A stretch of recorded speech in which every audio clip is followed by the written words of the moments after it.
Bonjour à tous, tout le monde est présent. Je vois que le nombre de participants augmente aussi. Je pense qu'on va pouvoir débuter. Je vous rappelle que tout au long de ce webinaire, vous pouvez poser vos questions sur le chat.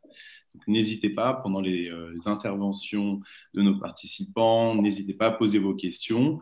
Certaines d'entre elles pourront être posées à la fin de ce webinaire où on aura un temps dédié, un temps d'échange pour répondre à certaines de ces questions, et celles qui ne pourront pas l'être par manque de temps eh bien, seront tout de même précieusement conservées.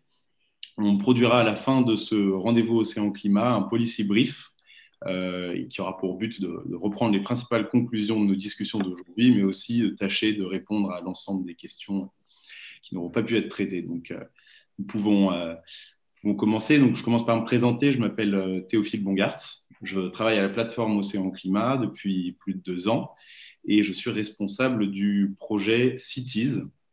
Et donc, j'ai le privilège aujourd'hui d'être votre maître de cérémonie pour cette 6e édition des rendez-vous Océan et Climat. Alors, aujourd'hui, ce rendez-vous va porter sur le thème des espaces côtiers et de leur adaptation au changement climatique, et en particulier à un phénomène qui est l'élévation du niveau marin. Alors, c'est un phénomène qu'on observe partout dans le monde, et notamment en France. Et donc, aujourd'hui, notre principal terrain d'étude seront les littoraux français. Alors, ce n'est pas un projet qui est sans lien, ce n'est pas une thématique, un rendez-vous océan climat qui est sans lien avec le programme Cities, qui a pour objectif de proposer des solutions concrètes pour accompagner les villes dans ce défi et dans leur adaptation à l'élévation du niveau de la mer. Donc, c'est un projet qui a récemment été lancé par la plateforme Océan Climat et qui est né après la publication d'un rapport scientifique, un rapport du GIEC sur l'océan et la cryosphère, qui avait des conclusions extrêmement intéressantes et dont il fallait absolument se saisir, et qui nous disait entre autres que tout au long du XXe siècle et jusqu'à aujourd'hui, eh bien, le niveau de la mer n'avait cessé d'augmenter, et ça à un rythme de plus en plus rapide, et donc il était absolument urgent de prendre des dispositions pour limiter l'érosion, les impacts de l'érosion du littoral, et face aussi à des épisodes de submersion plus ponctuels, mais tout aussi dévastateurs. Le projet Cities est aussi un projet qui a été co-construit par les membres de la plateforme Océan et Climat, qui ont chacun pu apporter leur expertise, et ils ont été très nombreux. Et donc, ce projet a été lancé pour une durée de 3 années encore, et vous sera présenté à la fin de ce rendez-vous Océan Climat. Mais aujourd'hui, l'objectif est bien de demander à nos membres de partager leur expertise. C'est pour ça que les rendez-vous Océan et Climat sont conçus, et donc nous sommes ravis d'avoir un très riche panel de participants aujourd'hui que je vais vous présenter par ordre de passage. Tout d'abord, Madame Hélène Révalette, qui est maître de conférences en économie à l'Université de Montpellier. Ensuite, Monsieur Blanchard, en tant que vice-président de la communauté d'agglomération de La Rochelle. Madame Leclerc, qui est déléguée générale de l'Association nationale des élus du littoral, l'ANEL. Monsieur Bigorne, qui est directeur adjoint du Conservatoire du littoral. Et Monsieur Raphaël Cuvelier, qui est vice-président de la plateforme Océan Climat et qui est en charge, entre autres, du projet Cities. Alors voilà, excusez-moi d'avance, chers panélistes, j'ai le rôle difficile à tenir de celui du maître du temps, donc ne prenez pas mal mes éventuels rappels à l'horloge qui tournerait plus qu'elle ne le devrait.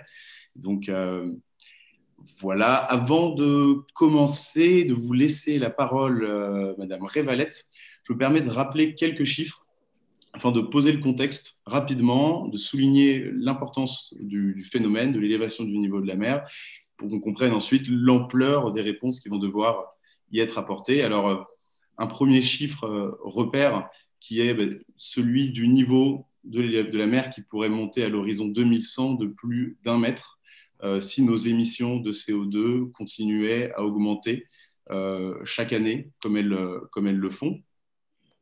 Et face à ce niveau de la mer qui augmente a aussi comme conséquence de produire des événements extrêmes plus fréquents.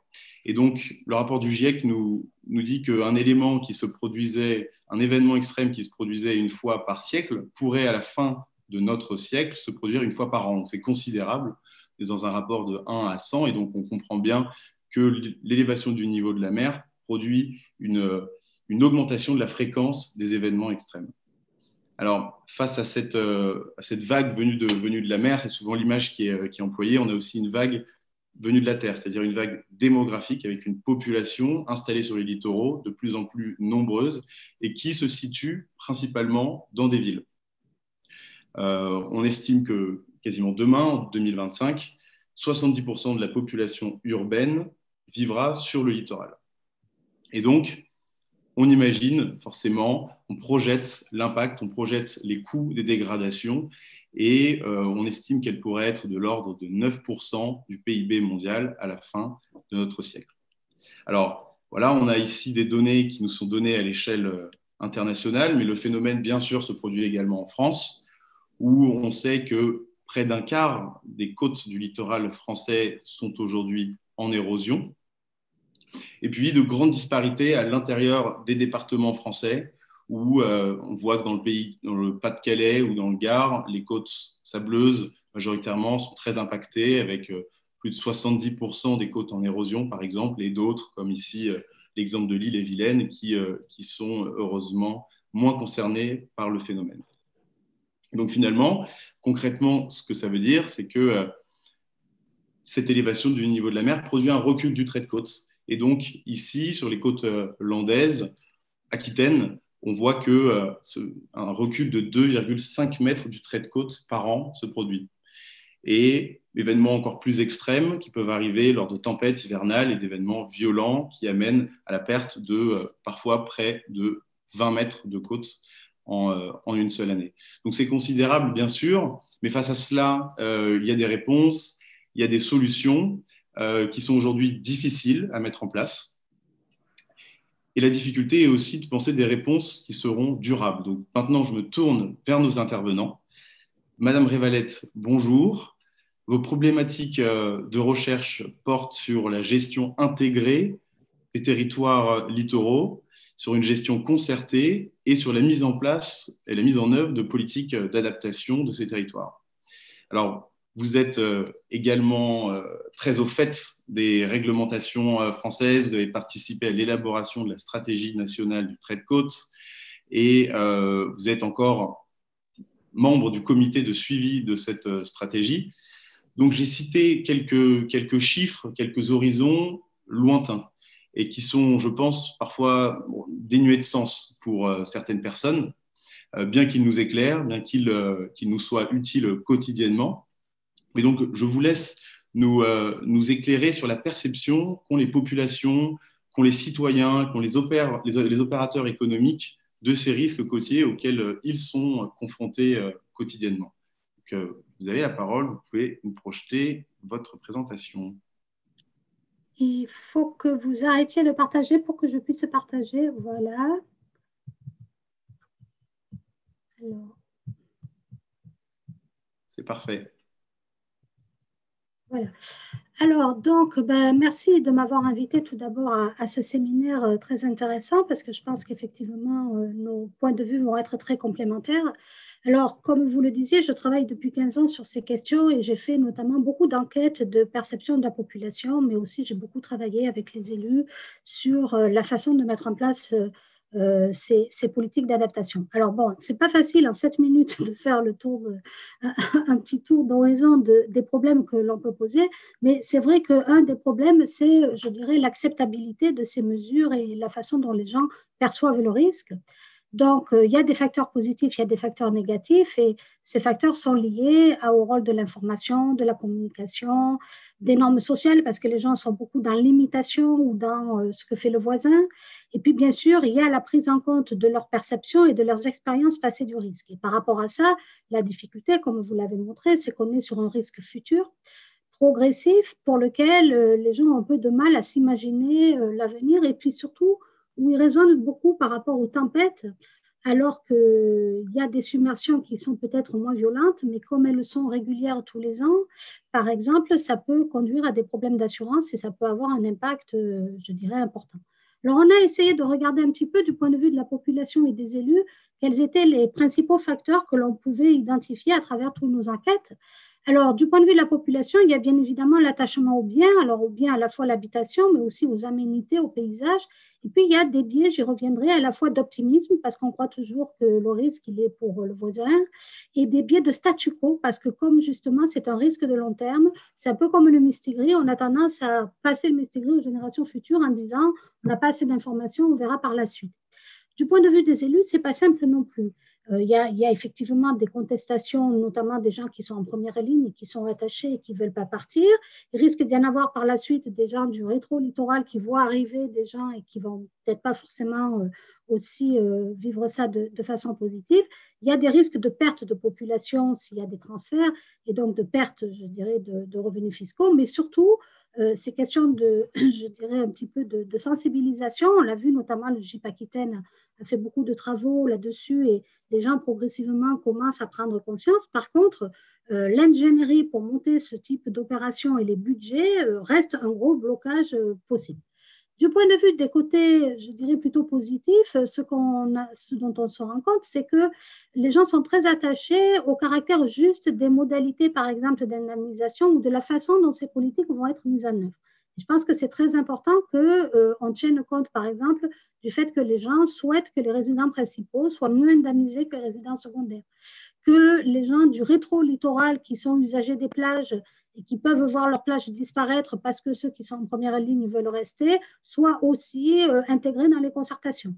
Donc, tout ça, ça nous ramène à un niveau de concertation et à un niveau de confiance dans les institutions qui sont chargées de la mise en œuvre qui est important et qui ressort d'ailleurs des quelques expérimentations qui ont été mises en œuvre. Et bien évidemment, pour les élus, du point de vue, je dirais, des facteurs positifs, c'est que quand on fait des études pour voir un peu quels vont être l'intérêt à moyen terme, on voit bien qu'il y a un intérêt économique en termes de dommages, de coûts évités et surtout de maintien de l'attractivité, parce que s'il y a une dégradation trop importante et à un moment donné des gens qui ne sont plus assurés, il peut y avoir, c'est ce qui s'est passé en Angleterre, des problèmes de friches foncières importantes qui peuvent dénaturer le paysage. Alors, si on regarde de façon un peu plus globale les constats que l'on peut faire par rapport aux perceptions des populations, bien évidemment, on ne peut pas dire les populations sont contre ou il y a un problème. Cette acceptabilité, elle est très contrastée en fonction, bien sûr, du niveau d'exposition, avec ce biais d'optimisme des gens qui sont le plus concernés et qui sont attachés. Donc, c'est sûr que pour eux, c'est un dilemme entre d'un côté l'attachement et de l'autre côté le risque qui conduit à minimiser le risque. Et par contre, quand on fait des études plus temporelles, on voit bien que les gens sont conscients que de toute façon, à un moment donné, les digues, les épis, un certain nombre de procédures pour fixer le trait de côte ne suffiront plus et qu'il faudra arriver à quelque chose plutôt de type recomposition, pas forcément de toute la ville, mais d'une partie de la ville. Alors, ces biais d'optimisme, on les a testés, je n'ai pas le temps dans les enquêtes, hein. Ils sont très forts sur les risques futurs, ils sont très forts sur les assurances aussi. Les gens ne sont pas du tout conscients que le système français assurantiel, qui est très solidaire, pourrait ne pas perdurer et qu'on pourrait passer à des systèmes finalement où les gens seraient plus, auraient des cotisations plus proportionnelles au risque. Et le prix de l'immobilier, là aussi, pour l'instant, comme il n'a pas encore baissé, tout le monde reste dans la supposition qu'il n'y aura pas de baisse de prix, donc il n'y aura pas pour les gens de perte, je dirais, de leur patrimoine immobilier au moment de la transmission, notamment.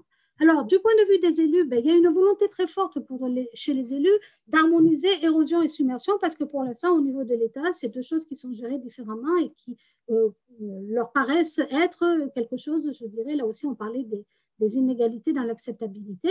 Il y a des inquiétudes, bien évidemment, par rapport aux coûts, par rapport à la gouvernance et par rapport à la disponibilité du foncier au niveau des zones de repli.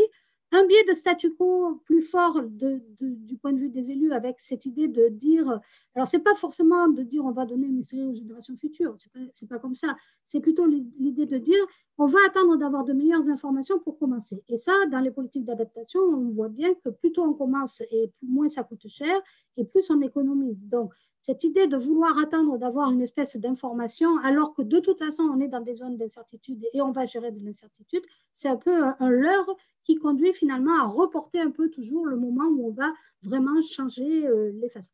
L'autre point important des élus, c'est qu'ils ont besoin d'opérations pilotes. Ça, c'est quelque chose dans les enquêtes qu'on a pu faire qui est vraiment demandé pour, je dirais, pouvoir un peu avoir une espèce de mode d'emploi de comment on pourrait faire.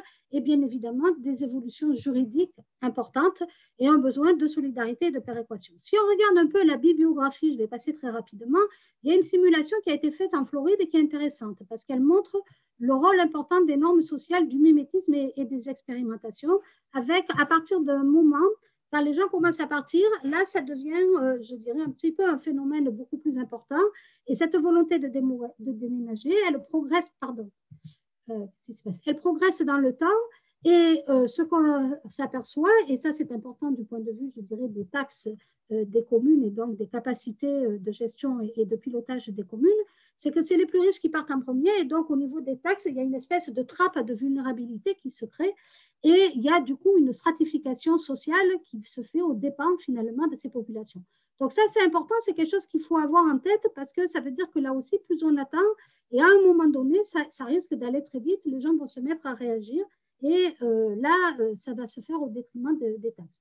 Alors, il y a quand même de plus en plus d'expérimentations qui sont faites. Alors, elles ne sont souvent pas anticipées. Elles se font un peu comme on a fait dans le cas de Xintia, où on a quand même donc supprimé 1200 logements sur 15 communes, mais c'était après une tempête. Et donc, quand on regarde la littérature, il y a pas mal de choses, Sandy, tout ça, qui se font après tempête. Et il y a une méta-analyse qui vient de sortir, qui essaye de faire un peu le point, justement, de qu'est-ce qu'on retrouve en commun de ces expérimentations. Et on voit qu'il y a un besoin vraiment de plan d'action, de stratégie à long terme, mais avec des cibles intermédiaires, que la question de l'information, du partage d'expériences, de la gouvernance et des réseaux multi-échelles est importante, avec notamment, dans certains pays, la mise en évidence d'un rôle un peu de l'État pour proposer un peu des orientations.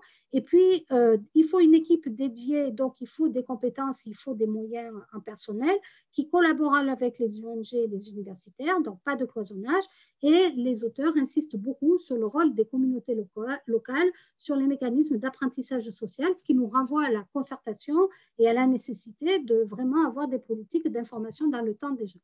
Alors, du coup, effectivement, si on veut, je dirais, surmonter un peu tous ces problèmes d'acceptabilité et de voir comment on peut mettre en œuvre ces politiques, il ressort qu'il faut qu'on ait une politique qui soit à la fois intégrée, bien sûr concertée, mais aussi anticipée, progressive et adaptative. Adaptative et anticipée, ce n'est pas tout à fait la même chose. Alors, l'approche intégrée et concertée, je ne reviendrai peut-être pas dessus parce que c'est un peu évident, parce qu'on a beaucoup parlé de gestion intégrée des zones côtières, mais là, je dirais, et c'est d'ailleurs la nouvelle loi sur l'érosion, on parle beaucoup de le lier à l'aménagement du territoire. Alors, il ne faut pas masquer le risque non plus, hein. Ce n'est pas juste on aménage un territoire, mais on va profiter finalement de l'opportunité de cet aménagement pour repenser la ville et se préoccuper pas simplement des risques, mais d'une façon plus générale des questions de biodiversité, d'isolation thermique, de rééquilibrer peut-être les populations secondaires et principales, des îlots de chaleur, des problèmes d'imperméabilisation. Et donc, il faut vraiment revoir la ville dans son ensemble, ce qui n'est pas facile, bien évidemment, mais qui en même temps est une façon finalement, je dirais, de penser positivement cette adaptation. Alors, comment on le pense? On le pense pas de façon statique, mais de façon dynamique. Et ça, je dirais, l'action publique actuelle n'a pas l'habitude de ça parce qu'on raisonne avec des plans et puis des constats, et puis on est à 5 ans, et puis on fait le bilan.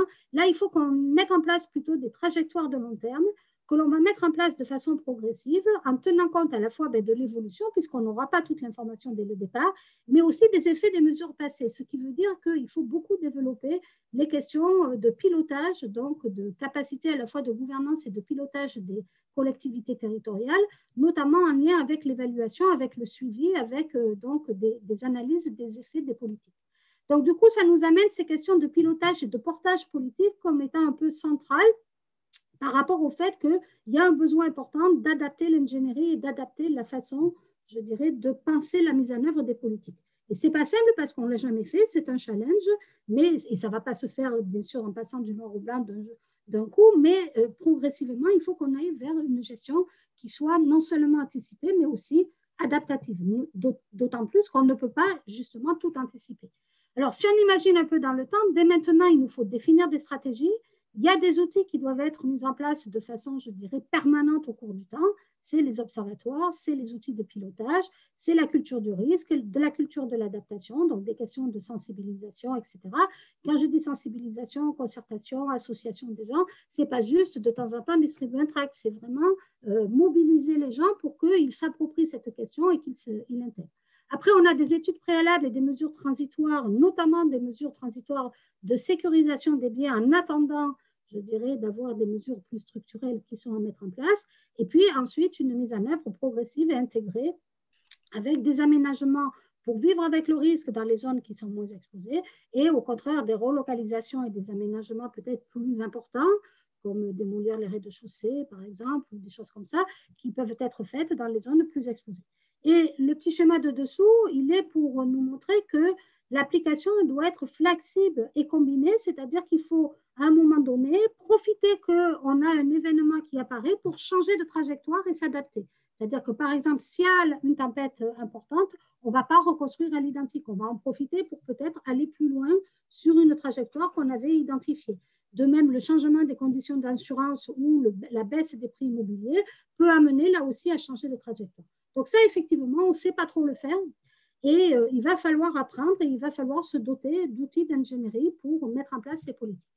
Et enfin, dans le cadre d'un projet de recherche financé par le CNRS, où justement tous les chercheurs, enfin pas tous, mais on était quand même une trentaine de chercheurs à travailler sur ces questions-là au niveau national, on a donc produit, donc c'était coordonné par La Rochelle, donc on a un élu de La Rochelle, c'était l'équipe Liens qui coordonnait ce projet-là.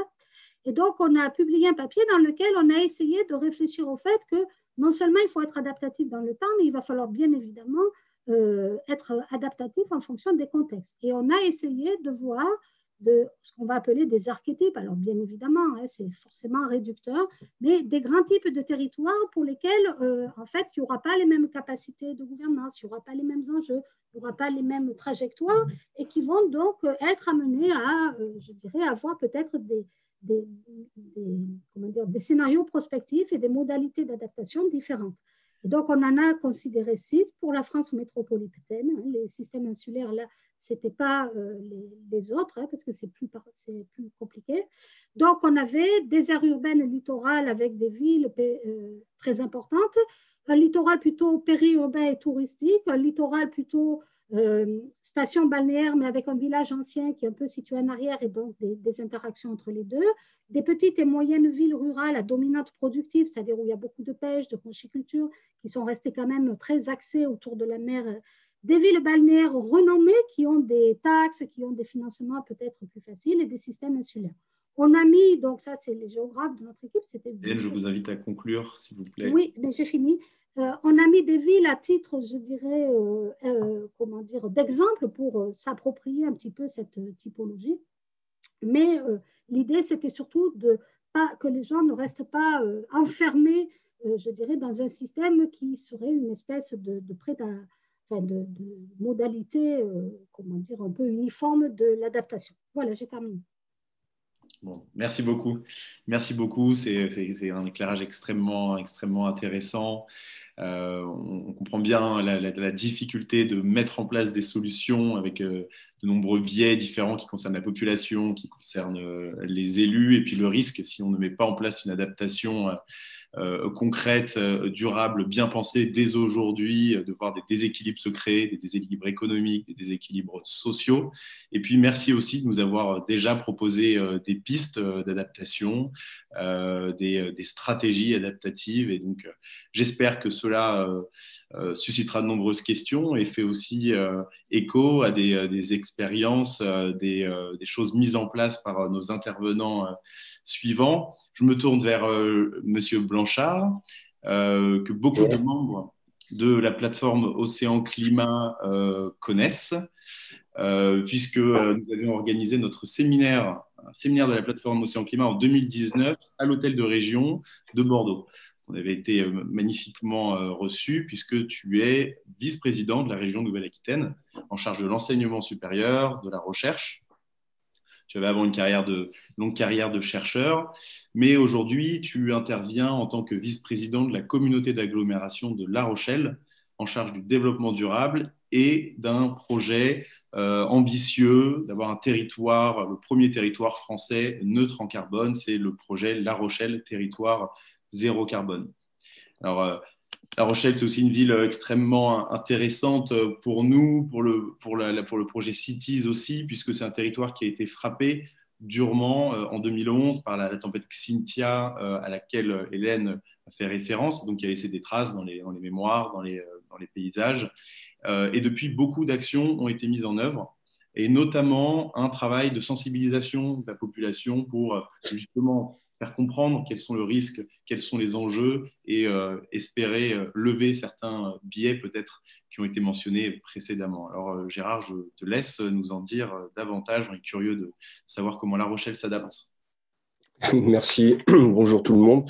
Merci beaucoup pour l'invitation. Alors, je n'ai pas prévu de diaporama, hein. Je voudrais juste vous parler un petit peu de nos projets comme ça directement. Alors, tout d'abord, je voudrais quand même vous dire, à La Rochelle, on n'a pas développé une stratégie particulière par rapport à l'adaptation à l'élévation du niveau de la mer aujourd'hui. Je vais quand même vous en parler parce que c'est plutôt à travers d'autres dispositifs et d'autres projets qu'on s'est mobilisés, en particulier par rapport au projet mentionné par Théophile sur la question de la lutte contre le changement climatique. Voilà, on a mis en place alors un projet intégré, mais vous dire quand même que La Rochelle, évidemment, on est sur le littoral, on est face à l'Atlantique, alors un petit peu protégé par l'île de Ré, c'est vrai, et donc c'est quand même une ville qui est très sensibilisée sur la question du changement climatique et des impacts du changement climatique, notamment l'élévation du niveau de la mer, mais ce n'est pas tant l'élévation du niveau de la mer qui inquiète ou qui a inquiété au cours des dernières années, mais c'est plutôt l'augmentation des événements extrêmes et puis l'impact assez violent que ces événements peuvent avoir. Alors juste peut-être pour commencer, vous rappelez que La Rochelle, c'est une ville moyenne hein, de 80 000 habitants, une agglomération de 170 000 habitants, sur un territoire donc, de très basse altitude. Hein, je veux dire, le niveau moyen est très faible, donc ça veut dire qu'on est directement soumis aux influences de la mer. Et on a été en effet impacté très fortement en 2010 donc, par la tempête Xynthia, qui a généré donc, une vague submersion importante, hein, qui a inondé une bonne partie de la ville et du territoire environnant. Donc, bien entendu, ça a créé quand même une réaction assez intense de la part des élus, de la part des citoyens, et se met en place progressivement une certaine forme d'adaptation. Alors, la première chose qui s'est mise en place juste après Xynthia, évidemment, c'est une réponse immédiate. Hein. Ça a été la nécessité de protéger la ville de La Rochelle. Pour reprendre un petit peu ce qui a été dit dans la présentation précédente, il y a différentes façons de s'adapter, bien entendu. Il est évident que La Rochelle, ville historique, directement sur le trait de côte, ce n'est pas la même problématique que les stations balnéaires qu'on va trouver en Aquitaine, sur le littoral girondin et sur le littoral landais. Donc, pour nous, la question du déplacement ne se pose pas véritablement, ni même du recul stratégique. Alors, peut-être qu'un jour, la question se posera, mais dans l'immédiat, c'est surtout la recherche d'une protection. Et donc, évidemment, ce qui a été fait, ça a été de reconstruire les digues qui avaient été endommagées, directement en périurbain, et puis également dans les communes avoisinantes, avec une logique. Donc, c'est la mise en place à travers des dispositifs qui sont les PAPI, hein, les plans, les programmes d'action de prévention des inondations. Donc, nous, en Charente-Maritime, hein, d'une manière plus générale, ça a été essentiellement de reconstituer, de consolider les digues, avec ce qu'on appelle une Xynthia plus 20, c'est-à-dire avec 20 cm de plus, la cote Xynthia plus 20 cm. Et puis, les digues ont été reconstruites totalement différemment, notamment dans les zones les plus urbaines. Ce n'est pas simplement une protection contre la submersion, ça devient aussi des lieux qui sont aménagés de manière à permettre aussi un lieu de vie. Voilà, donc ça c'est la réponse immédiate, alors qui se traduit évidemment par un impact économique quand même relativement important, hein, sur l'ensemble de la... donc il y a La Rochelle qui a été concernée, on a l'île de Ré où il y a eu plusieurs ouvrages, au niveau de l'estuaire de la Charente un petit peu plus au sud, plus quelques autres ouvrages un petit peu secondaires. C'est plusieurs centaines de millions d'euros qui ont été financés par l'État, par la région, par évidemment l'agglomération et par les communes. Voilà, donc ça, je pense que c'est important de bien le signaler. Donc ça, on va dire que c'est une réponse immédiate. Et puis, il y a d'autres types de réponses qui sont progressivement en train de se mettre en place. Mais celles-ci, paradoxalement, elles sont mises en place dans un autre projet, c'est le fameux projet La Rochelle, territoire zéro carbone, auquel on a fait référence tout à l'heure. Il faut savoir que La Rochelle a été, la communauté d'agglomération de La Rochelle a été lauréate d'un projet dans le cadre de l'appel à projet territoire d'innovation des investissements d'avenir. Et donc, c'est un programme intégré. C'est un programme de lutte contre le changement climatique, hein, une réponse, on va dire, territoriale, qui est une politique intégrée, hein, qui vise à atteindre la neutralité carbone en 2040 et qui, pour atteindre cet objectif, va mobiliser différents types de politiques publiques sur la rénovation énergétique, sur la mobilité, sur l'économie circulaire, la production d'énergie renouvelable. Et il y en a un qui est très important, qui est axé principalement sur la séquestration carbone. Et en l'occurrence, ça va concerner sur le littoral les zones humides. C'est pour ça que je voulais le mentionner. Donc, c'est une autre forme d'adaptation qui consiste à essayer de préserver et d'optimiser ces zones humides sur le littoral. Alors, le littoral charentais est très, très riche en zones humides, hein, autour de La Rochelle.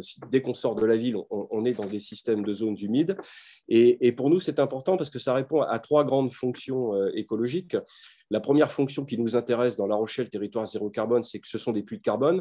En tout cas, ils sont considérés a priori comme des puits de carbone. On est en train de travailler, on fait beaucoup de recherches sur ces systèmes pour mesurer justement la vitesse de captation et de séquestration du carbone. On essaye de voir en fonction des niveaux de maturité des zones humides. On travaille aussi sur toute une typologie. Ce sont des systèmes qui sont exploités, qui sont gérés, hein, qui ne sont pas laissés à l'abandon. Donc, ça veut dire aussi que les modes de gestion peuvent induire une plus ou moins forte optimisation de la séquestration. Donc, on travaille là-dessus. La deuxième grande fonctionnalité qui nous intéresse, c'est évidemment la préservation, ce sont des points chauds de biodiversité. Et puis enfin, la troisième fonctionnalité écologique, celle qui nous intéresse ici, et on va dire que c'est plutôt une forme d'adaptation, de gestion un petit peu douce par rapport au littoral, c'est que ce sont des zones qui permettent aussi, ce sont des zones d'expansion au moment d'une vague submersion qui permettent de dissiper l'énergie. Et donc, on joint à la fois avec des consolidations de digues sur les parties les plus urbaines, les plus historiques aussi, hein, qu'on peut difficilement déplacer, et en jouant aussi avec ces espaces littoraux que sont les zones humides en les préservant, on a un système de gestion globale qui commence progressivement à se mettre en place. Alors, ça ne fait pas l'objet aujourd'hui d'une stratégie totalement finalisée, mais c'est progressivement en train de se mettre en place. Donc ça, on va dire que c'est action dans des systèmes lents rapides, hein, plus exactement. Et puis, en parallèle de ce travail, il y a aussi la volonté de sensibiliser au maximum la population. Alors, elle est assez sensibilisée, on travaille sur l'effet mémoire, on travaille sur tous ces aspects qui ont déjà un petit peu été évoqués, mais surtout, on est en train de mettre en place une stratégie de diffusion de culture scientifique autour de la question du climat et océan. Et donc, qui a été mis en place avec justement la plateforme Océan Climat. Donc, une exposition. Alors, on n'a pas eu de chance, hein, l'exposition, elle a ouvert 1 mois et demi, 2 mois avant le premier confinement. Donc, elle n'a pas eu tout à fait l'impact souhaité, mais bon, elle est là pour encore 2 ans, peut-être 3 ans. Et donc, l'idée, c'est de montrer à travers une exposition interactive à La Rochelle le rôle du climat, le rôle de l'océan, pardon, comme régulateur du climat. Donc, ça c'est une action vraiment importante. Donc, ce n'est pas une petite exposition, hein, c'est quand même c'est quelque chose qui doit toucher un large public. Et puis, en parallèle de ça, on a aussi un travail avec l'Université de La Rochelle qui a élaboré et qui diffuse aujourd'hui une exposition sur les zones humides et qui montre l'intérêt écologique des zones humides sur les 3 grandes fonctions que j'ai mentionnées. Et puis, en parallèle aussi de tout ce travail, ça a été mentionné, donc je suis élu à La Rochelle, mais je suis aussi élu à la région, et je m'occupe d'enseignement supérieur et de recherche. Et donc, on vient de créer, il y a quelques semaines, un réseau régional de recherche pluridisciplinaire sur les risques littoraux. Et donc là, l'idée, c'est de mobiliser toute la capacité de développement de connaissances des chercheurs de la région, des différentes universités, organismes de recherche, des écoles, et de façon pluridisciplinaire sur les questions d'érosion et de submersion. Ça a été évoqué dans la présentation précédente, donc j'y reviendrai pas. Mais là, on a quand même un réseau relativement important qui va s'intéresser à ces questions. Pas seulement le suivi, évidemment, de l'élévation du niveau de la mer, la modélisation des impacts d'une submersion, par exemple. Ça, je pense qu'on a accumuler des données qui sont relativement précises, mais plutôt toutes les problématiques qui ont été évoquées tout à l'heure, c'est-à-dire les questions de recul stratégique, de déplacement d'activité, de déplacement de population, les problématiques économiques que ça implique, hein, évidemment. Construire des ligues, ça coûte très cher, mais déplacer des populations et des activités, ça coûte encore plus cher, ça doit se programmer dans la durée. Ça nécessite des problèmes d'aménagement du territoire, des questions foncières, et puis bien entendu, comme toute modification profonde, des questions, et ça a bien été développé tout à l'heure, la question d'acceptabilité, l'acceptabilité de la population par rapport à ces questions. Et puis également les questions de politique publique. Comment est-ce qu'on peut faire en sorte de mieux adapter les politiques publiques par rapport à ces problématiques? Tout à l'heure, il a été dit qu'on avait besoin, c'est Madame Révalette qui le disait, besoin de politiques intégrées, concertées, anticipées, progressives et adaptatives. Et je pense que l'apport de la recherche peut être vraiment très important dans ce domaine, à condition évidemment qu'on ait une approche réellement pluridisciplinaire. Et puis enfin, je voudrais terminer là-dessus. Je pense que si on veut avoir une stratégie, alors évidemment, ça nécessite de la connaissance, ça nécessite de la technologie, ça nécessite un certain nombre de choses, mais sur un territoire, ça nécessite de manière extrêmement importante une coordination et une implication des différents acteurs du territoire. Ce n'est pas juste le problème de la municipalité, le problème de l'agglomération, le problème de la région. Il faut mobiliser les acteurs. Et c'est ce qu'on a essayé de faire en fait à La Rochelle. Alors on l'a fait essentiellement sur ce projet de lutte contre le changement climatique où finalement c'est un consortium de 5 membres fondateurs qui portent la démarche. Hein, à côté de la ville de La Rochelle et de l'agglomération de La Rochelle, on va trouver l'université de La Rochelle, pas seulement en tant que producteur de connaissances, mais également comme acteur du territoire. Ça, je pense que c'est un point important. On a un parc bas carbone, un parc technologique bas carbone et le port de commerce, le port maritime de La Rochelle. Voilà, et ça, je pense que c'est vraiment très important et que derrière ces 5 membres fondateurs, c'est 130 acteurs du territoire, entreprises, administrations, associations qui sont mobilisées, qui travaillent avec nous et qui vont porter un certain nombre d'actions. Et donc ça, effectivement, il va falloir qu'on le transpose, pas simplement sur la logique de lutte contre le changement climatique pour atteindre cette neutralité carbone qui est fondamentale, mais également pour mettre en place de manière progressive et de manière plus peut-être massive une stratégie d'adaptation par rapport à l'élévation du niveau de la mer. Et puis, dernier point, je vous disais tout à l'heure que l'Université de La Rochelle est producteur de connaissances, mais aussi acteur. Il faut savoir que l'université s'est spécialisée depuis quelques années sur le littoral et vient de mettre en place un institut qui s'appelle LUDI, qui veut dire Littoral Urbain Durable Intelligent, qui développe des recherches pluridisciplinaires dans le domaine de la géophysique, de l'écologie, de la géographie, du droit, des politiques publiques et de l'histoire aussi d'ailleurs, mais qui développe aussi des recherches très appliquées. Voilà. Et c'est ce qui fait qu'elles prennent comme terrain de jeu, comme terrain d'expérimentation le territoire de La Rochelle. Voilà ce que je pouvais dire pour être assez synthétique sur ce qu'on a mis en œuvre et qu'on poursuit, qu'on continue à développer à La Rochelle par rapport à ces problématiques de changement climatique et d'élévation du niveau de la mer. Bien, merci beaucoup Gérard Blanchard pour toutes ces différentes présentations, ces différentes actions qui sont menées par la ville de La Rochelle. C'est une très bonne transition avec Madame Révalette du fait que tu as eu une expérience, une vie de scientifique avant et désormais d'élu. Et donc, on comprend bien que les deux doivent avancer main dans la main, mais aussi avec les gestionnaires du territoire, mais aussi la population à travers l'exposition, aussi avec des acteurs économiques dans le projet Territoire zéro carbone, avec le port. Donc, c'est extrêmement précieux d'avoir ta vision d'élu engagé sur tous ces sujets.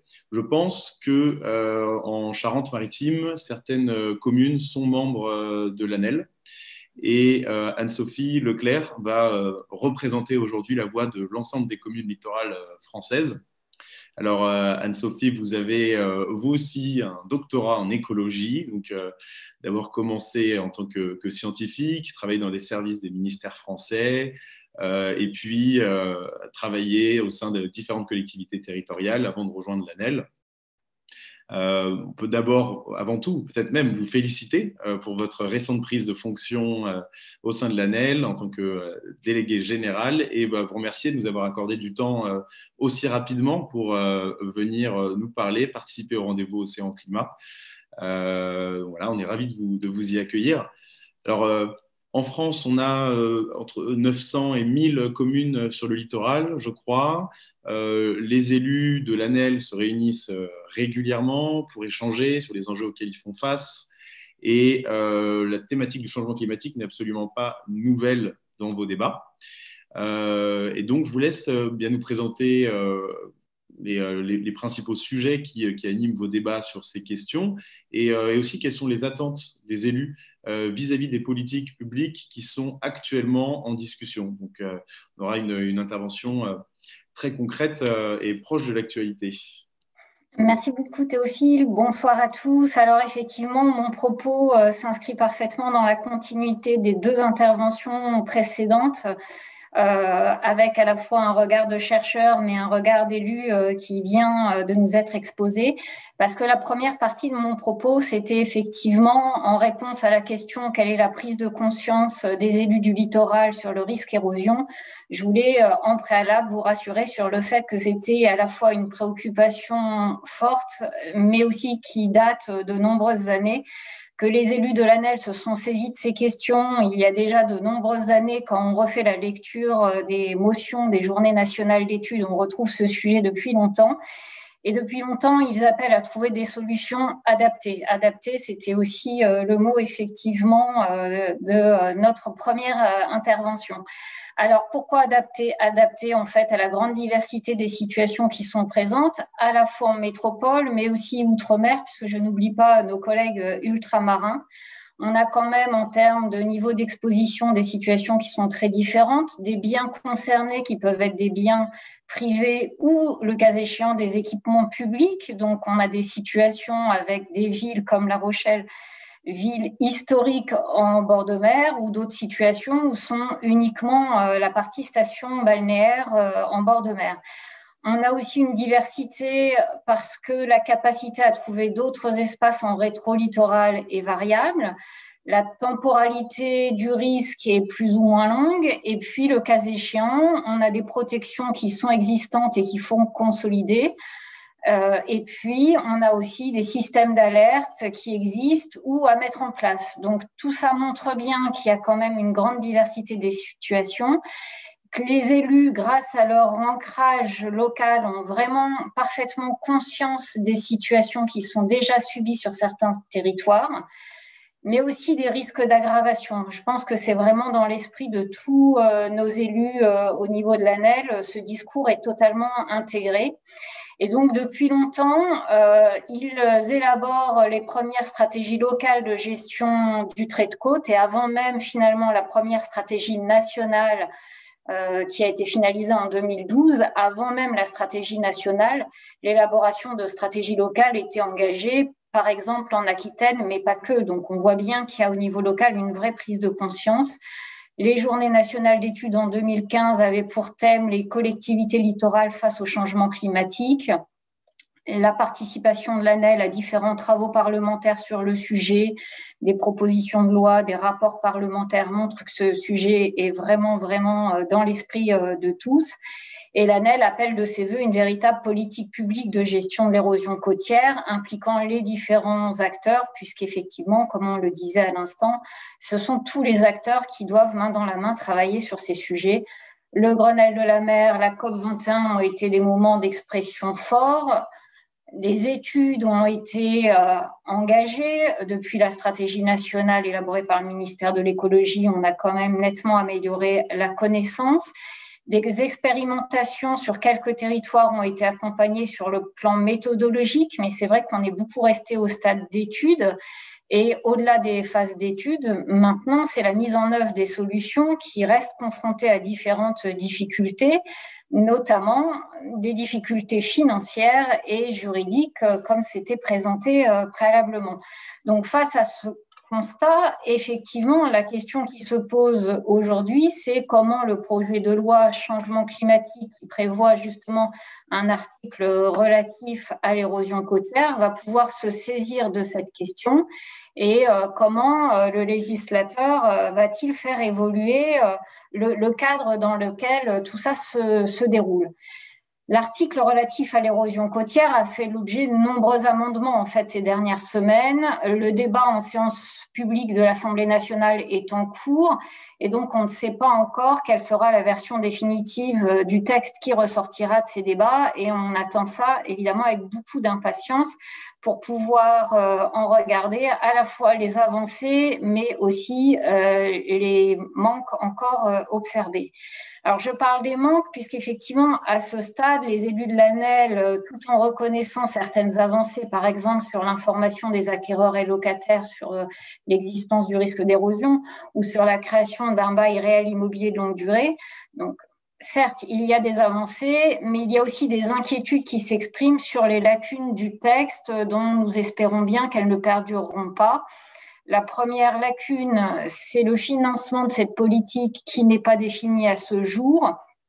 Quand on regarde les différents documents de la stratégie nationale et des plans d'action successifs, on voit que ça fait plus de 10 ans que la question du financement est à l'ordre du jour, mais qu'elle n'est toujours pas finalement définitivement arbitrée. Donc, ce qui fait craindre une incapacité de mise en œuvre des mesures qui seront des mesures très coûteuses.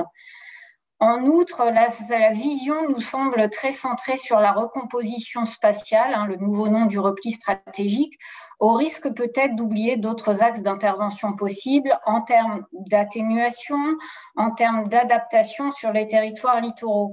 Et cette approche, si elle est trop univoque, nous semble rendre peut-être difficile le dialogue et l'appropriation par la population. Elle met peut-être de côté d'autres leviers d'action, elle n'apporte pas de réponse globale et intégrée comme on l'évoquait juste avant.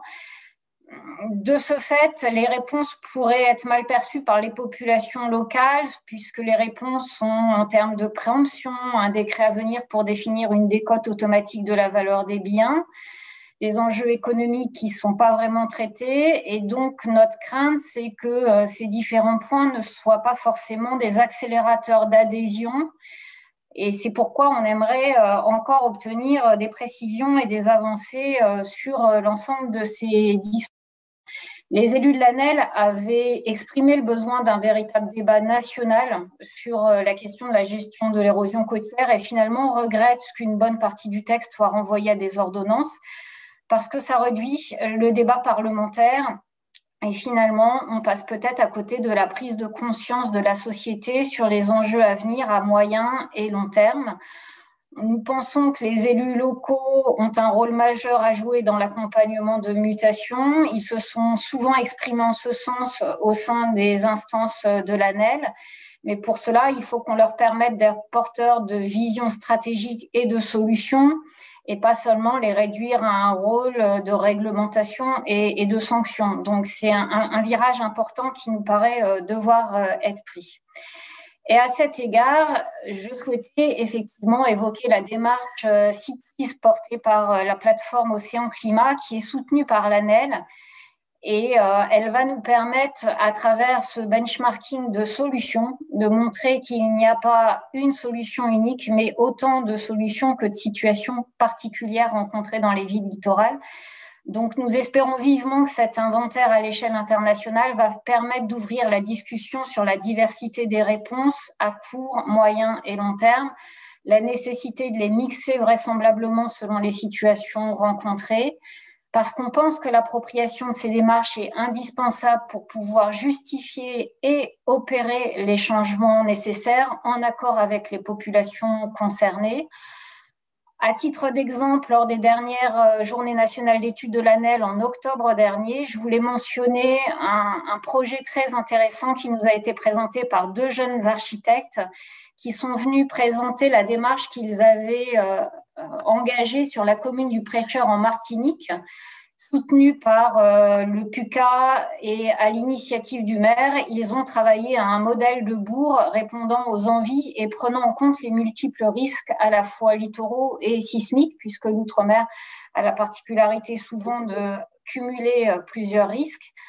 En définissant finalement de nouvelles centralités, par exemple en repositionnant une école sur les hauteurs et en travaillant à dessiner des projets de construction qui donnent envie aux habitants de changer de lieu d'habitation, ils ont pu rendre attractif le principe d'une relocalisation des habitations pour que la population soit moins exposée au risque, tout en maintenant une activité économique et une activité de pêche en bord de mer. Et donc, c'est vraiment ce type de démarche que nous souhaitons faire connaître pour inviter à l'innovation territoriale et renforcer les capacités d'adaptation.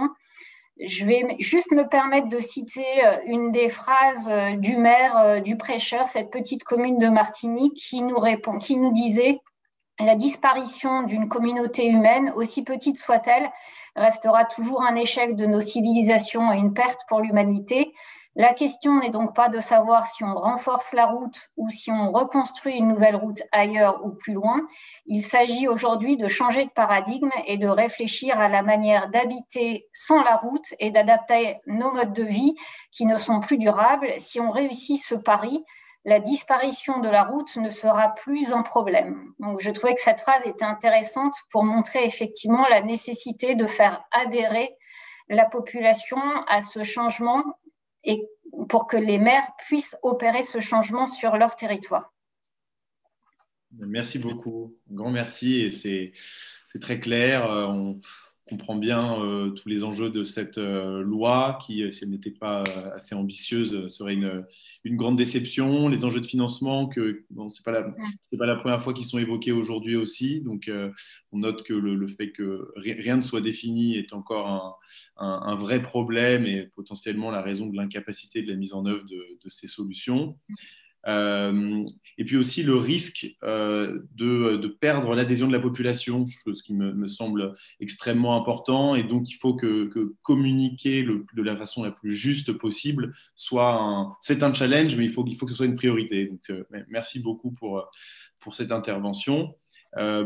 Maintenant, très concrètement, je pense que le Conservatoire du littoral aborde ces questions dans ses activités, dans la gestion du littoral qu'il opère depuis plus de 40 ans déjà. Et je sais que les enjeux de changement climatique sont depuis quelques années aussi parmi les priorités du Conservatoire du littoral. Alors, Monsieur Bigorne, vous avez rejoint le Conservatoire du littoral en 2019, vous êtes directeur adjoint, et je dois dire que l'expertise de certains de vos délégués est extrêmement précieuse à la plateforme Océan Climat et au projet Cities, que ce soit en France ou en Méditerranée, ou même leur expertise à travers le monde. On travaille avec eux et on apprend beaucoup à leur côté. Donc, je vous remercie de votre participation et je les remercie également au passage pour leur implication à travailler à nos côtés. Donc, on est ravis que vous puissiez nous présenter le projet qui s'appelle Adapto, qui promeut une gestion durable des littoraux, et donc voilà, sur le long terme, en conciliant des impératifs écologiques et des intérêts économiques. Donc, je vous laisse la parole. Je vous remercie. Je vais vous partager mon écran. Normalement, c'est bon. C'est bon. Oui, merci. Je vois pas. Alors, effectivement, comme vous le disiez, le Conservatoire du littoral est quand même un propriétaire foncier d'espaces naturels depuis plus de 40 ans.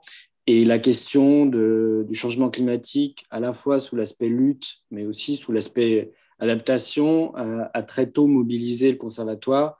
Et dès le début des années 2000, en fait, on a réalisé quelques enquêtes, quelques études pour voir un peu l'impact déjà en termes de connaissances. Donc, c'est ce qui a été rappelé par mes prédécesseurs en termes d'intervention sur tout ce qui a été fait aujourd'hui en termes de connaissances sur les milieux et sur l'adaptation et l'évolution du trait de côte. Et puis, aujourd'hui, l'idée est de trouver les solutions, de mettre en place des solutions, de promouvoir les solutions qu'on peut mettre en place pour cette gestion souple de nos rivages. Étant entendu qu'effectivement, le Conservatoire va d'abord être un acteur sur les espaces naturels et pas forcément sur les espaces urbains qui ont pu être mentionnés précédemment par Anne-Sophie ou par le vice-président de La Rochelle. Donc, Adapto, c'est un projet qu'on mène depuis 2017 au Conservatoire, en lien très étroit avec le BRGM et puis d'autres partenaires que sont l'OFB, les agences de l'eau et puis des fondations, grâce à des financements européens, puisque c'est un projet LIFE, et qui a pour vocation de démontrer qu'une gestion souple du trait de côte est un contributeur de l'adaptation de nos territoires au changement climatique. Et l'idée va être à la fois d'avoir des sites pilotes et aussi une approche pluridisciplinaire, ce qui fait totalement écho aussi à ce qui a été dit par mes prédécesseurs sur l'approche à la fois des différents aspects de l'évolution de nos littoraux et des disciplines à mobiliser pour arriver ensemble à s'adapter. Donc, on a aujourd'hui 10 sites pilotes qui ont été retenus pour ce projet Adapto. Donc, ils sont des territoires où on accompagne les acteurs locaux dans l'élaboration et la mise en œuvre des démarches de gestion souple du trait de côte. On a 3 sites sur la façade Manche, mer du Nord, 3 sites sur la façade Atlantique, 3 en Méditerranée et puis un en Outre-mer qui se trouve en Guyane sur les rizières de Mana.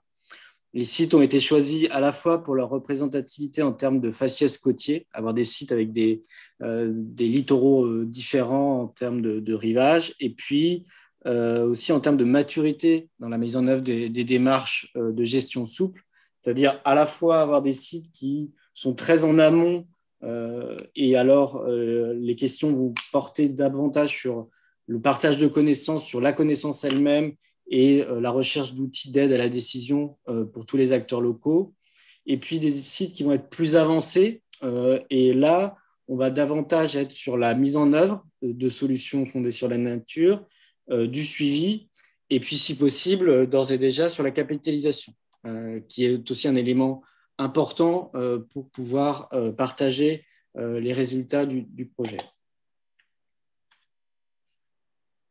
Ce que ça donne, c'est une gestion souple qui met les milieux naturels en avant comme interface entre la terre et la mer et qui joue en fait un rôle de zone tampon face aux aléas donc, qui ont été cités, qui sont l'érosion et la submersion, pour protéger davantage les enjeux qui vont être situés en arrière, en rétro-littoral de ces espaces naturels. Donc c'est vraiment mettre en avant, valoriser la fonction de résilience et de zone tampon des espaces naturels dans l'adaptation du trait de côte face au changement climatique. Et donc, on va avoir des exemples très concrets qui s'illustrent dans la diapo là, que je vous présente, à la fois sur de la dépoldérisation, comme on a par exemple sur le site de Mortagne sur Gironde, sur la rive nord de la Gironde, où on a reconnecté à la mer des polders endigués.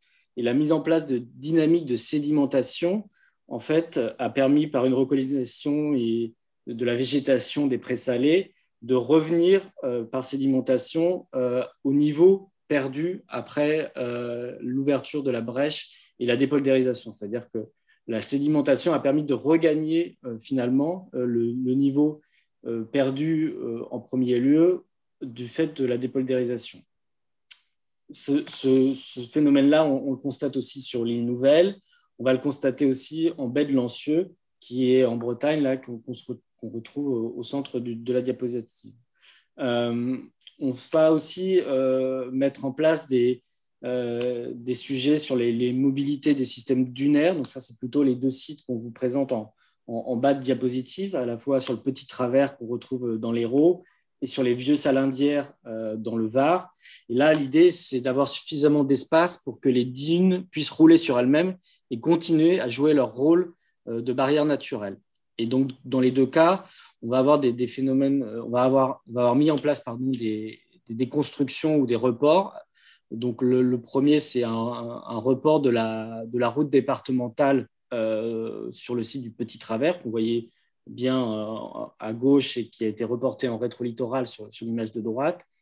Et sur les Vieux Salindières, ça va être du désenrochement du cordon dunaire pour redonner justement au cordon dunaire toute sa mobilité et toute son efficacité en tant que cordon dunaire. Donc, vraiment, à la fois faire jouer les espaces naturels et le plus possible en amont des intérêts et des enjeux d'activité humaine. Comme je le disais aussi en introduction, c'est une approche pluridisciplinaire. Donc, l'idée est vraiment que ces stratégies-là, de les développer et d'essayer de surmonter notamment les différents obstacles qui peuvent avoir lieu. On sait que Madame Révalette en a parlé, notamment la question du niveau d'incertitude à accepter dans ce type de projet, la rupture dans les modes de gestion, la nécessaire inscription dans un temps long pour pouvoir à la fois décider, mais aussi avoir les pleines conséquences de ces décisions. Et ce temps long-là n'est pas forcément toujours adéquat avec le temps de l'activité humaine. L'approche systémique qui est développée, en tout cas, souhaite à la fois mettre en œuvre les questions d'économie, de paysage aussi, j'y reviendrai, de la perception sociale. On a développé tout des outils pédagogiques à l'appui de cette perception sociale et la question de la biodiversité, de l'ingénierie et des effets positifs de redonner aux espaces naturels leur pleine mesure. Et donc, l'idée est vraiment qu'avec un mix de ces différentes approches, on trouve un équilibre qui convienne à la fois au territoire et aux populations. Et donc, pour conclure sur l'intérêt de cette approche-là, je dirais d'abord que l'intérêt de cette gestion souple du trait de côte met davantage la faveur à avoir pour les habitats naturels résilients. Je le montrais sur Mortagne-sur-Gironde, on va avoir des marées maritimes qui vont pouvoir s'exaucer face à la montée du niveau de la mer, dunes qui vont pouvoir rouler sur elles-mêmes, et donc mettre derrière aussi des milieux qui vont être bénéfiques en termes de services écosystémiques, pour rendre totalement les services écosystémiques au profit des territoires. Des solutions qui sont avantageuses, on en a parlé déjà à travers d'autres interventions du point de vue économique, puisque en fait, grâce à ces solutions-là, on va avoir des coûts moins importants sur les digues qui vont pouvoir être placées en rétro-littoral, c'est-à-dire que le fait de redonner à l'espace naturel en front littoral toute sa plénitude permet d'avoir des coûts de structure et de fonctionnement d'entretien des digues en rétro-littoral beaucoup moins importants. Et donc ça, c'est aussi important. Et puis, ça anticipe des coûts aussi de relocalisation qui pourraient advenir tôt ou tard avec des factures parfois beaucoup plus élevées si on le fait à court terme. Ce sont aussi des solutions durables du point de vue de la gestion des risques, puisqu'on est vraiment aussi sur une approche qui garantit la préservation des risques des activités humaines et la sécurité des activités humaines en rétro-littoral. Et puis, c'est aussi des nouvelles façons de voir le paysage. Et j'insiste beaucoup sur cette question-là, c'est que sur des sujets qui peuvent parfois paraître très anxiogènes, et Madame Révalette on a dit des mots importants en début de réunion, de webinaire, les démarches paysagères qui sont prospectives, montrer comment le paysage va être demain en mettant en œuvre ces solutions-là, permet aussi une acceptabilité sociale plus importante des populations locales.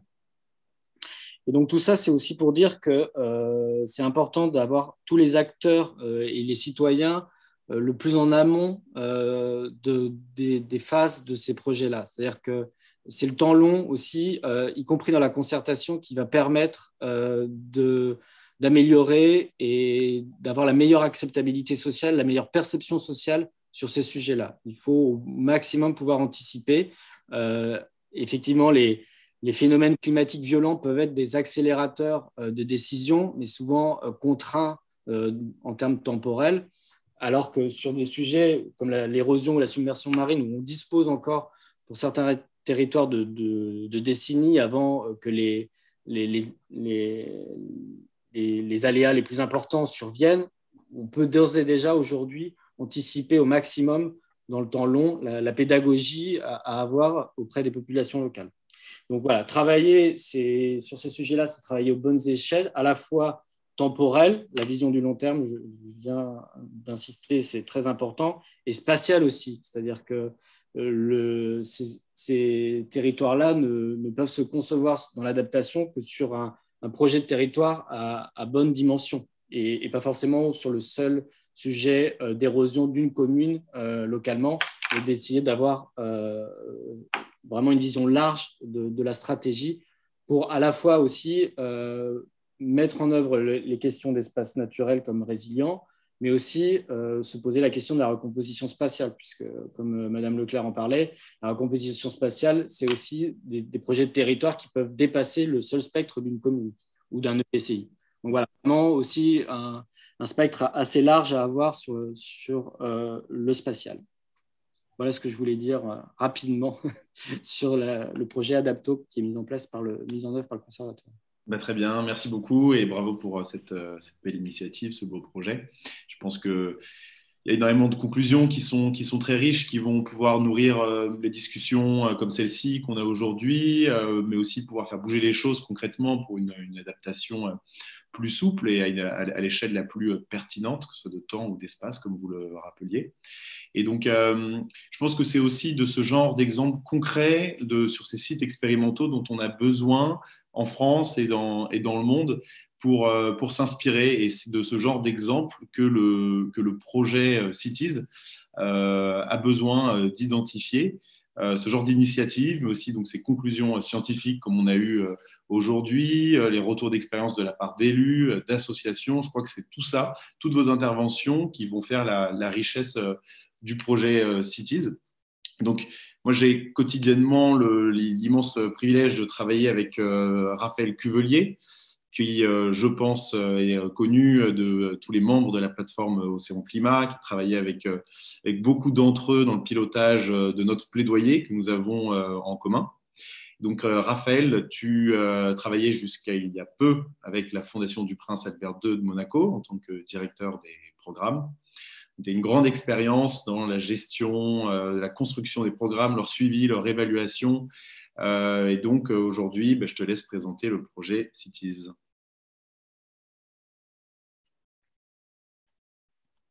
Merci Théo, merci et bonsoir à tous. Oui, donc je fais équipe avec Théo et puis avec Lisa de Vignol qui a rejoint l'équipe Cities. Donc, il y a maintenant une équipe de 2 salariés et puis un vice-président en ma personne. Je voudrais déjà, avant de vous parler de Cities, je voudrais déjà vous remercier tous les intervenants parce que je trouve qu'on a eu là en moins d'1 heure des interventions qui sont vraiment très intéressantes dans leur complémentarité, dans leur technicité et puis aussi dans la passion qu'on a sentie des uns et des autres. Donc vraiment, au nom de la plateforme Océan Climat, je voudrais tous vous remercier pour votre contribution. C'est vraiment très intéressant. Alors, je voudrais vous dire quelques mots de ce projet Cities, de son histoire, de là où on en est, de nos objectifs et de où est-ce qu'on veut arriver. Et peut-être, avant de commencer pour situer Cities, redire quelques mots de où en est la plateforme Océan Climat, parce que vous savez, beaucoup des participants là sont membres, et peut-être rappeler quand même que la plateforme Océan Climat est née à l'occasion de l'accord de Paris pour essayer de pousser au niveau international les enjeux océan et climat qui étaient jusqu'à présent assez peu pris en compte officiellement et dans les discussions et les négociations climatiques. Et on peut se réjouir qu'aujourd'hui, au sein de la Convention climat, il y a des groupes de travail qui sont spécifiquement mis en œuvre et dans lesquels la plateforme est très impliquée sur ces enjeux océan et climat, sur les questions d'adaptation notamment pour lesquelles la plateforme Océan Climat pilote et est point focal d'un certain nombre de ces travaux. Donc en fait, la plateforme a une préoccupation de travailler sur les liens entre la science et la politique et d'essayer de faire connaître et de faire avancer un certain nombre d'enjeux autour de ces grands sujets. Évidemment, quand le rapport du GIEC est sorti, on avait été très actifs au niveau de la plateforme pour convaincre le GIEC et les parties au GIEC de décider de ce rapport. On a fait un constat assez simple à la sortie du rapport du GIEC, c'est qu'évidemment la question du sea level rise, de l'élévation du niveau de la mer, était un sujet majeur. Et finalement, on s'est dit qu'il fallait vraiment qu'on essaye de faire quelque chose sur ces sujets. Est apparu assez vite que la question des villes était un sujet majeur. Théophile a rappelé en quelques chiffres au début l'importance des villes sur les littoraux et l'importance du sujet de l'élévation de la mer et des phénomènes extrêmes. Donc, on s'est dit qu'on allait monter quelque chose avec les villes et il est apparu assez vite plusieurs choses. La première, c'est que les villes avaient évidemment pas attendu après nous pour mettre en place des idées et des solutions. Donc, il y avait un vrai travail qui était engagé. Elles étaient très demandeuses d'échanges d'informations sur qu'est-ce qui pouvait se passer dans d'autres régions du monde et dans d'autres territoires que les leurs. Ça a été très, très vite quelque chose qui est apparu. Et puis, il est apparu qu'il y avait toute une série de villes, la grande majorité des villes littorales, qui sont des villes de taille moyenne, qui finalement ont encore assez peu de moyens pour travailler sur ces questions. Il y a quelques grandes mégalopoles au niveau international qui sont connues pour travailler sur ces questions, mais qu'il y avait un vrai sujet autour des villes de taille moyenne pour travailler là-dessus. Donc, la diapo suivante, Anaïs. Oui, merci. Donc, en fait, la finalité globale du projet de CITES, ça a été d'essayer de mettre en place un échange, une identification des solutions qui sont mises en place par les villes, de partager ces solutions et de les promouvoir dans une logique science to policy, c'est-à-dire aussi de porter, c'est l'ADN de la POC, de porter des plaidoyers au niveau international et au niveau national pour que ces questions de l'adaptation des villes littorales à l'élévation du niveau de la mer soient mieux prises en compte et prises en compte de manière plus pertinente, que les solutions qui sont promues soient des solutions qui soient à la fois durables et efficientes. Donc ça, c'est vraiment la finalité globale du projet. Ce projet, il a trois objectifs principaux. Le premier, c'est évidemment ce travail que nous avons engagé, sur lequel l'équipe travaille actuellement, avec beaucoup l'aide du CNRS, c'est de faire un état de l'art de la science sur l'ensemble de ces sujets, c'est-à-dire qu'est-ce que la science a à nous dire aujourd'hui, au-delà de ce que le rapport du GIEC a sorti, qu'est-ce que la science a à nous dire sur comment les villes abordent ces questions, comment la question des solutions sont abordées, comment toutes ces questions sont prises en compte dans leur très grande complexité que chacun des intervenants a très bien mise en valeur là, dans l'heure qui précède. La deuxième partie sur laquelle nous travaillons actuellement, c'est vraiment un repérage dans quelques régions du monde de quelles sont les initiatives qui sont prises en place. On est en train de travailler sur la production d'une cartographie qui sera interactive et qui permettra d'échanger et d'enrichir la meilleure visibilité sur qu'est-ce qui se passe à quel endroit. L'idée, c'est aussi d'analyser, on compte le faire à la fin de cette année et dans l'année 2022, réunir des ateliers régionaux où on va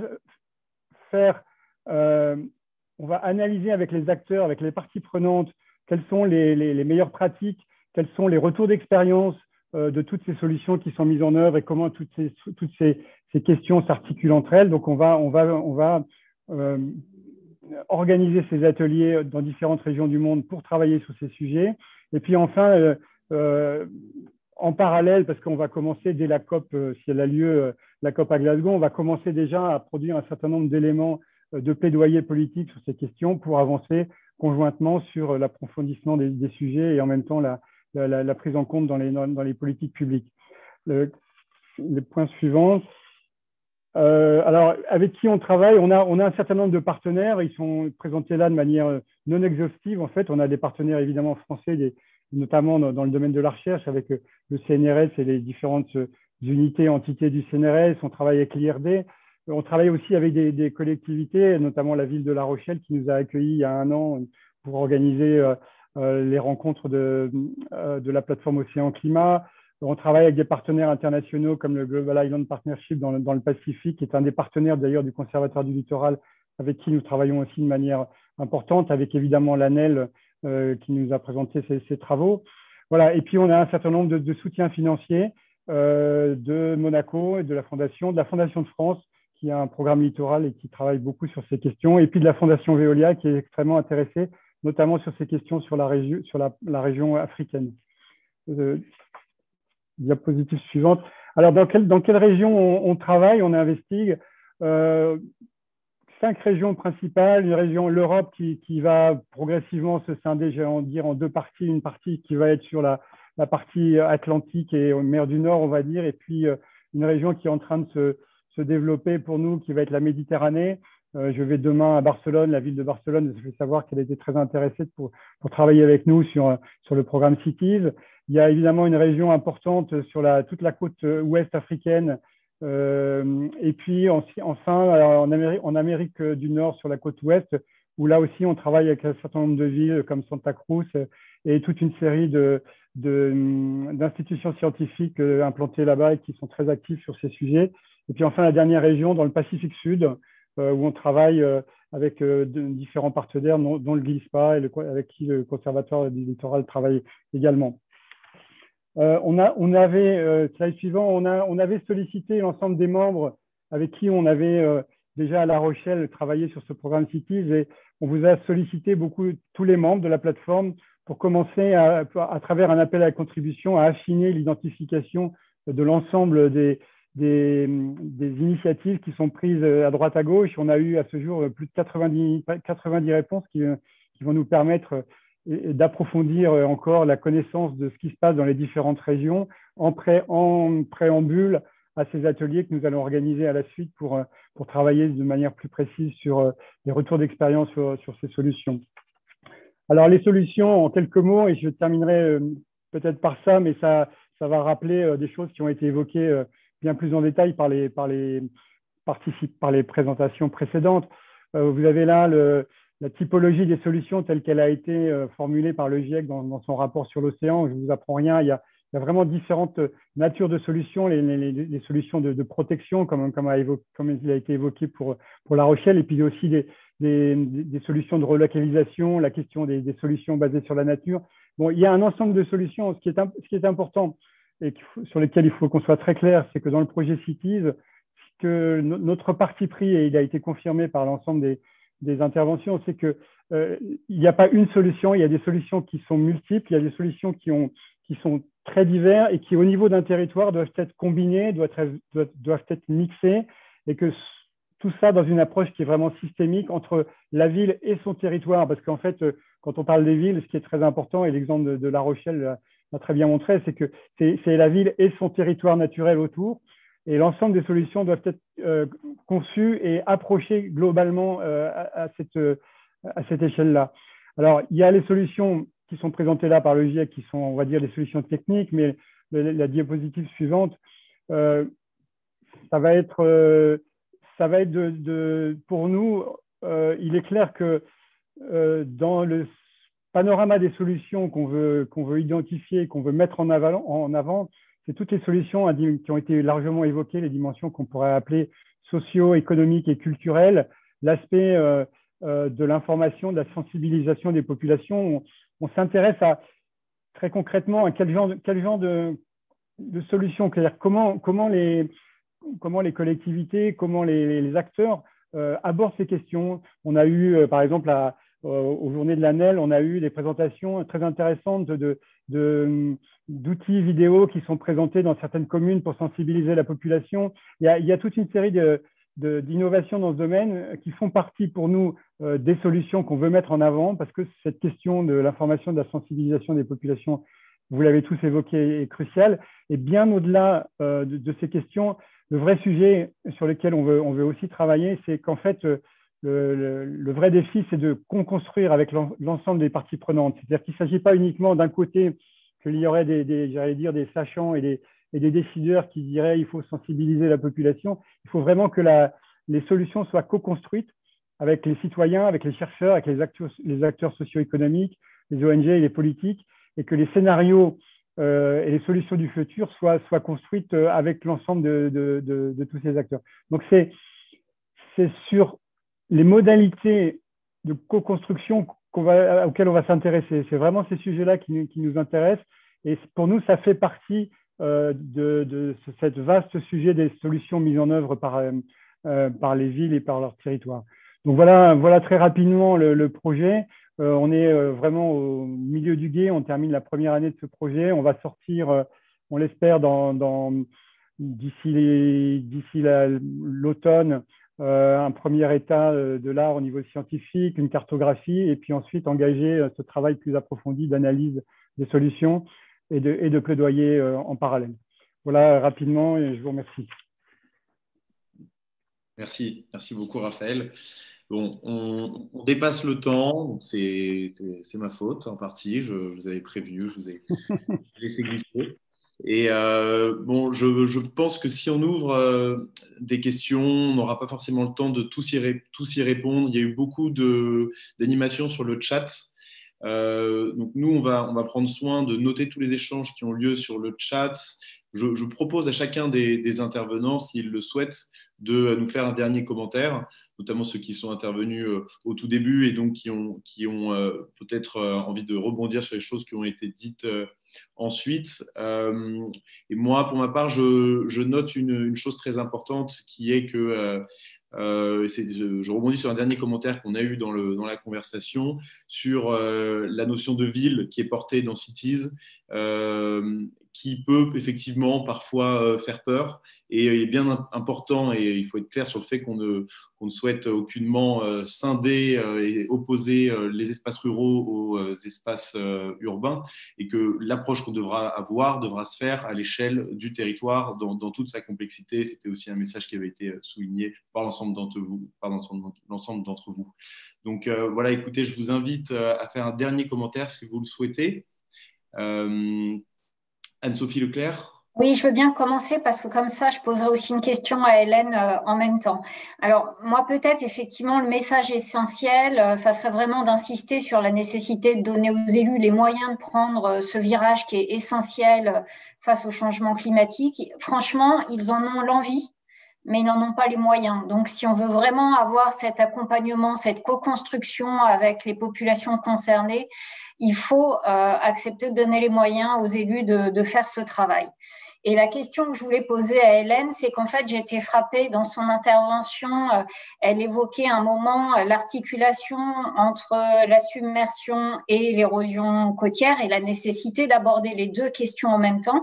Et je voulais juste dire que le projet de loi changement climatique et son article érosion côtière vont plutôt dans le sens de séparer les deux sujets, puisque l'érosion côtière sera finalement deux compétences, j'allais dire, des élus dans la compétence aménagement, alors que la submersion restera à travers les PPR de compétences État. Donc, on voit qu'il y a un mouvement juste inverse de ce qu'elle évoquait qui est en train de s'engager. Je voulais avoir sa réaction sur cette question. Votre micro, Hélène. Oui, ma réaction, bien sûr, moi je l'ai évoquée comme étant justement une demande des élus de réconcilier ces deux aspects. Parce qu'effectivement, à l'échelle d'un territoire, c'est complètement aberrant de les diviser.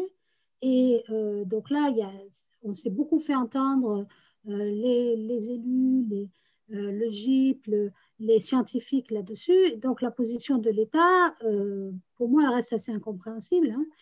C'est l'idée que l'érosion peut être prévisible. Sauf que, effectivement, l'érosion, je dirais, logique, au fil de l'eau, elle est prévisible, mais à chaque tempête, elle peut s'accélérer. Et donc, du coup, je pense que justement, le changement climatique modifie les référentiels, comme l'a dit Gérard Blanchard.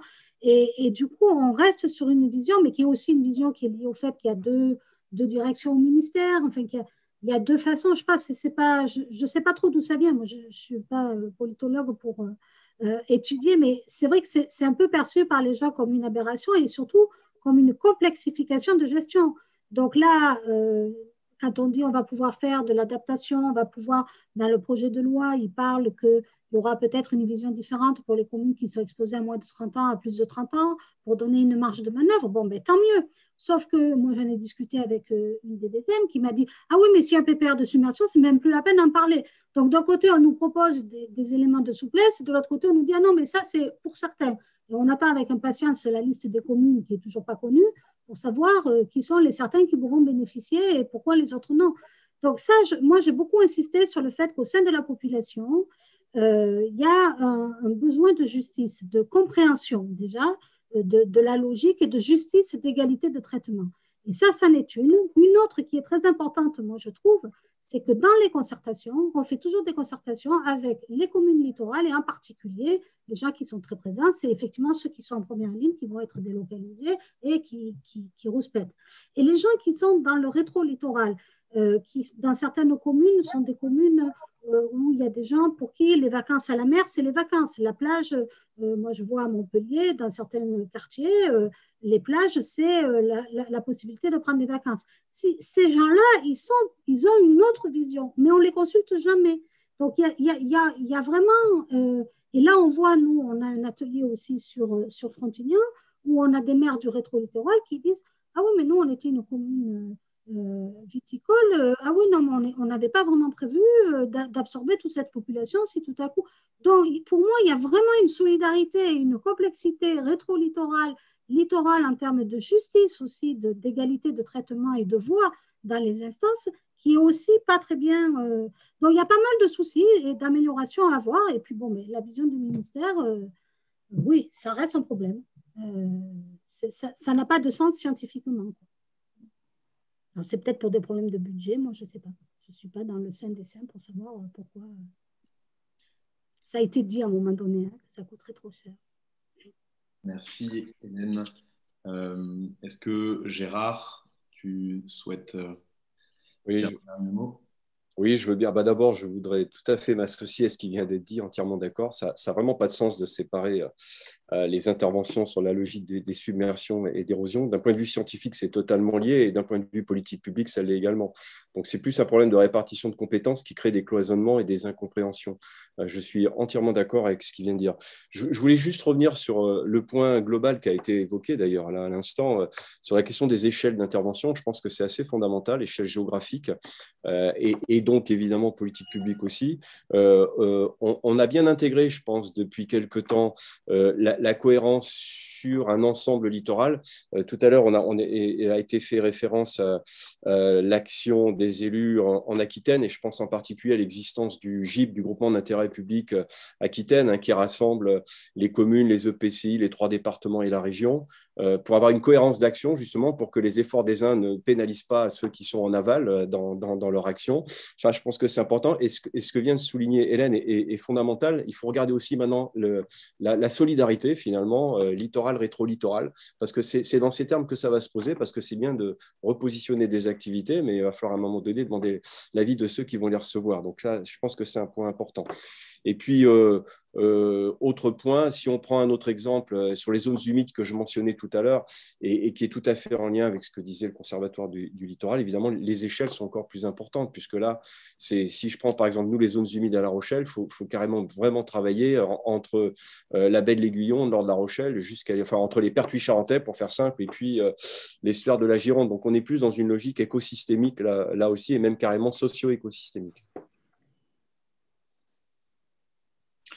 Merci beaucoup. Est-ce que Mathias Licorne, vous souhaitez prendre la parole? Raphaël? Oui, juste pour compléter, c'est l'intervention de M. Blanchard qui vient de me faire penser sur parce qu'on parle aussi beaucoup dans la recomposition spatiale, des activités, etc. Et je pense que c'est très intéressant. Alors, j'habite La Rochelle, donc en plus, je connais bien le projet Territoire zéro carbone. On se rencontre. Sur des zones humides, des marais de Tadon, etc. Et je pense que ce qui est aussi important sur l'aspect de l'adaptation au changement climatique, du trait de côte, la recomposition spatiale, c'est aussi de retrouver les espaces naturels en rétro-littoral, parce qu'il va y avoir aussi un moment la question de ce qu'on perd en littoral, certes en recomposition d'activité, mais potentiellement aussi en espaces naturels, c'est-à-dire qu'il va falloir aussi préserver les espaces naturels rétro-littoraux de cette recomposition spatiale. Donc il y a plusieurs angles aussi dans cette… mais c'est ce que disait M. Blanchard, donc je me retrouve totalement aussi sur ce sujet-là. Merci. On peut aussi, si vous le permettez, reconstituer des espaces naturels. Vous faisiez référence au marais de Tadon, c'est un peu ce qu'on fait à La Rochelle. Raphaël, faut que tu allumes ton micro.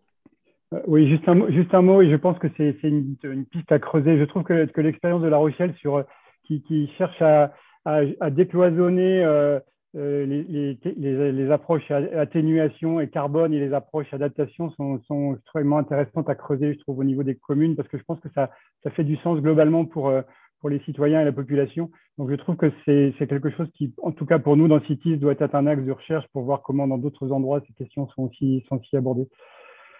C'est vraiment parce que sinon, y compris au sein de la Convention climat, il y a d'un côté les questions sont un peu segmentées et là aussi, il y a une nécessité de cohérence. On parle de climat et l'ensemble des enjeux sont beaucoup plus liés qu'on ne veut le croire. Voilà, je pense qu'il faut à nouveau vous remercier tous pour vos interventions qui ont vraiment été très, très intéressantes et très, très complémentaires. J'espère, et en tout cas du côté de la plateforme, on va poursuivre pour provoquer à nouveau ce genre d'échange, peut-être sous d'autres formes, mais en tout cas, merci encore pour le temps que vous avez consacré et vos échanges. Ouais. Merci, effectivement, merci à tous. Il est temps de conclure. Comme je vous le disais en introduction, il y aura un policy brief qui va être produit à l'issue de ce rendez-vous Océan Climat. Donc, on a, je pense, beaucoup de points très clairs qui ont été identifiés et donc qui seront développés et qui sera ensuite publié, traduit en français et en anglais et publié le plus largement possible. Donc, merci à tous. Voilà, tonnerre d'applaudissements virtuels en essayant il y a d'autres possibilités sur Zoom qui nous permettent de mettre un pouce, pas ici malheureusement, mais ou claquer des mains. Ou virtuel aussi. Bravo, bravo. Merci et très bonne Merci beaucoup à vous. Merci, ça a été un plaisir. Au plaisir d'une prochaine rencontre. Au revoir. Au revoir.